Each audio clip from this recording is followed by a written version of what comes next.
There is a big difference between the last trumpet and the 7 trumpets. Daniel 9 prophesies about the 70 weeks of 7 years that would be upon the people, upon the city, and in one day on the temple.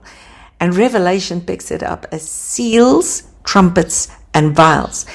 The seals were before the cross, and when the 5th seal was opened, it says, "Who are these people under the altar saying, 'How long will you not avenge our blood?'" And the 6th seal was the cross, and the 7 seals were the martyrs after the cross. The minute they crucified the Christ, the day of vengeance was ignited, which would lead unto their end, and it ignited also the trumpets. Before the trumpets started blowing, the 144,000 was sealed, 12,000 from every tribe. 12 is God's covenant, and 1,000 is perfection, even in the unleashing on his own people and the removing of that wicked generation. Revelation talks about the wrath of the Lamb, fulfilling all the warnings that the prophets were sent to give them. And in Revelation 11, he says, everything that the prophet said is now done, but will prophesy again. And the testimony of Jesus is the spirit of prophecy. Every time one of these trumpets blew, 1/3 of the city was destroyed. And in Revelation 16:19, he says, the great city was divided in 3 parts, and the cities of the nations fell, and great Babylon came in remembrance before God, to give her the cup of the wine of the fierceness of his wrath. By this time, Babylon was long gone. Yet in Revelation 17, we read about mystical Babylon, and she has a golden cup in her hand. And the night Babylon fell, they touched the cup. And what happened here is God turned against his own city. Galatians tells us that we are not to hold on to the natural Jerusalem because they've become like Hagar in bondage. Yet we are holding on to the heavenly Jerusalem, which is the mother of all. The city was now divided in 3. History teaches us that Simon, John of Giscala, and Eleazar were the 3 leaders that fought inside the city while Rome was besieging the city from outside, and finally destroyed the whole city 10 August 70 AD. Israel allied with Rome to take out the Christ, and Rome turned and destroyed the whole sacrifice system and burned the temple.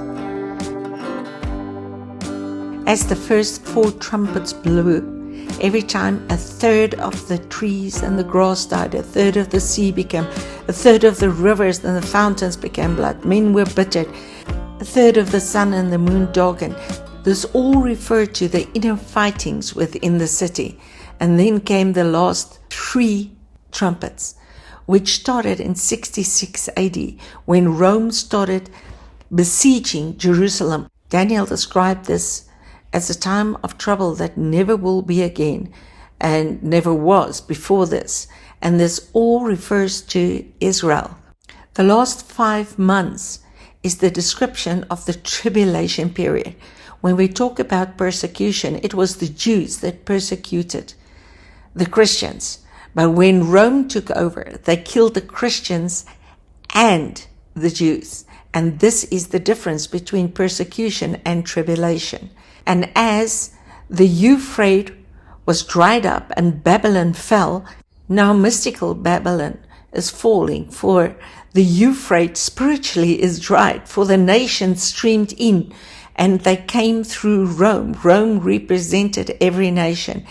And Revelation says Babylon burned. Now real Babylon never burned. Mystical Babylon burned. In Revelation, Israel was called Sodom, Egypt, and Babylon, for they became what they worshipped. The Bible calls this destruction of the city the blowing of the 7 trumpets. There was no trumpet sounding over the air. It was events that was announced that have taken place. This is not 1 trumpet, it was 7 trumpets, removing the old and inaugurating the new. We cannot mix the old and the new. In Hebrews 10 verse 9, he says, I've come to do your will, to remove the first to establish the second. We cannot go back and rebuild what God has broken down.